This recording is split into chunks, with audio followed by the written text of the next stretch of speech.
Hi friends, வணக்கம். இன்றைக்கி நான் பார்க்குறதுன்னா 2வது பார்ட் வீடியோ.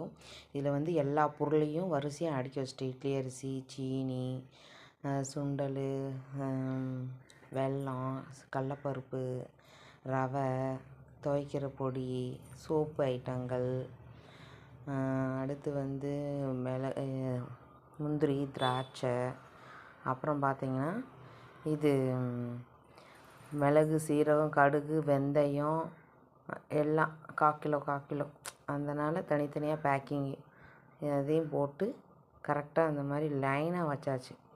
மொத்தம் 40 பொருள், பாத்திரத்தோட 40 பொருள். இது குலோப்ஜாம் மிக்ஸு, அது நல்லெண்ணெய் பாக்கெட்டு, இது நெய், இது லைசாலு, அது மேலே பேஸ்ட் இருக்கும், கீழே ப்ரூ பொடி, அது டீத்தூள், புளி, அது வந்து தனியா, இது ஃபுல்லாக எக்ஸ்ட்ரா அந்த ஐட்டத்தில் மூட்டை இருக்குது. அதை நம்ம பிரித்த பிறகு 1 பை 1 போடணுங்க.